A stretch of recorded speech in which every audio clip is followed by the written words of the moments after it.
Hi everyone. Imagine this, the year is 1807. The Atlantic Ocean. A 50-gun warship of the Royal Navy stops an American frigate. Britain and America are not at war. But this time, the British captain shows no restraint. He demands to search the ship. Refused, he opens fire at point-blank range on former subjects of the British Crown.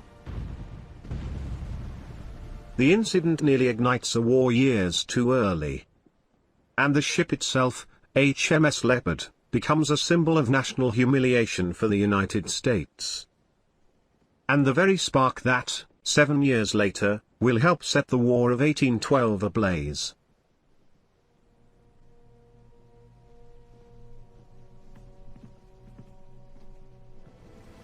But the story of this ship is not just about close-range broadsides. It is a story of service that lasted nearly a quarter of a century, and ended where no one expected. So what was the fate of the predatory lady? Let's weigh anchor and begin.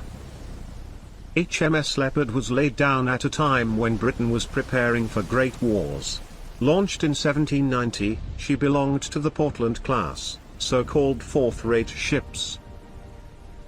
Although 50-gun vessels were only loosely considered ships of the line, often described as two-decked frigates, Leopard was a formidable force. Her main battery of 24-pounder guns could tear apart the hull of any unprepared opponent. She entered service during the height of the French Revolutionary Wars. Unlike the legendary frigates, Leopard did not chase glory in dramatic boarding actions. Her duty was blockade, convoy escort, and relentless service across vast waters, from the North Sea to the West Indies. She was a true workhorse of the Royal Navy. For years, she intercepted merchant ships of France and its allies, protecting British interests.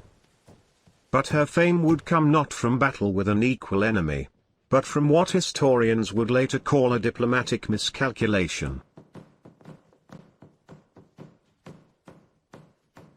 On June 22, 1807, an event occurred that would forever etch Leopard's name into the history of international relations.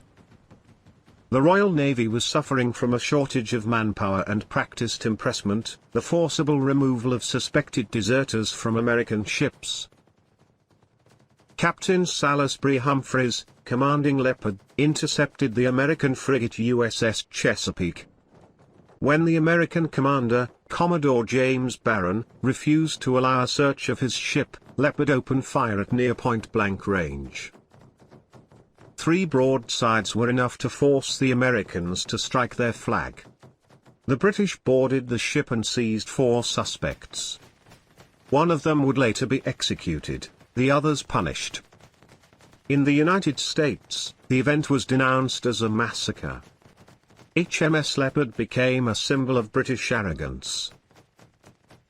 The incident severely escalated tensions and became one of the key factors leading to the outbreak of the War of 1812. And the irony? The ship that helped ignite the conflict was lost in 1814, never living to see the war's end. HMS Leopard was laid down in an era when Britain was preparing for great wars. She was a typical product of late 18th century British shipbuilding, based on a design approved as early as 1766 by the Surveyor of the Navy, John Williams. But the story of her construction holds an intriguing twist. Leopard was laid down 14 years before she was finally launched. Work began at Portsmouth in January 1776, but construction was soon suspended, and remained so for nearly a decade. Only in May 1785 was a new order issued, and the ship was effectively restarted at the dockyard in Sheerness. 3 master shipwrights oversaw her creation, first Martin Ware, then John Nelson, and finally William Rule, who brought the project to completion. In a way, Leopard was born twice, first on paper and only later in timber and iron. Her displacement was about 1,050 tons, bm. She measured roughly 146 feet 5 inches in length along the gun deck, with a beam of 40 feet 8 inches, and a depth in hold of about 17 feet 6 inches. She was a solid, well-balanced ship, capable of carrying the full rig of a 3-masted sailing warship.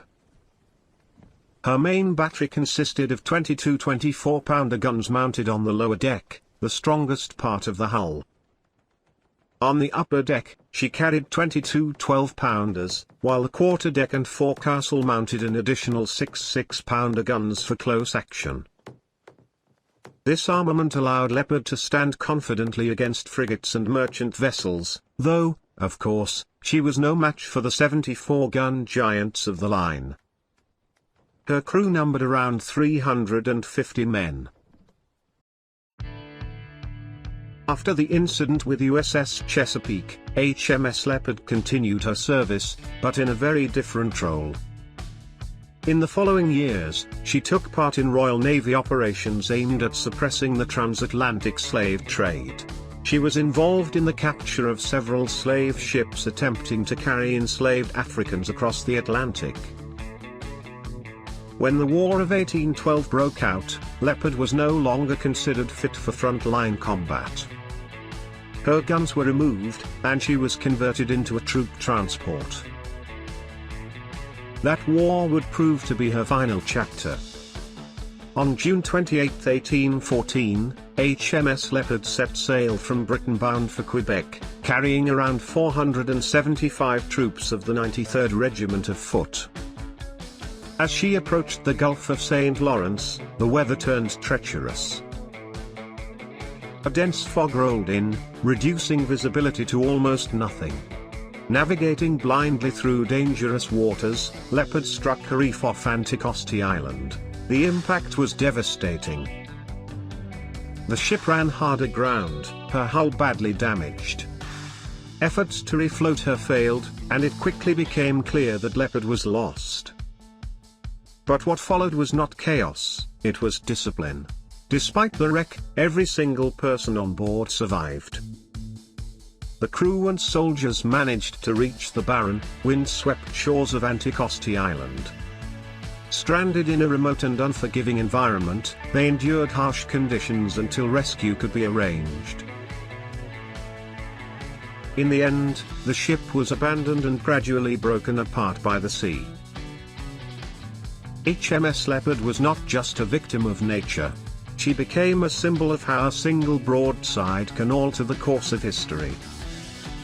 A British predator that had survived the age of Napoleonic wars ultimately fell victim to the very legacy it helped create, a war she would not live to see the end of.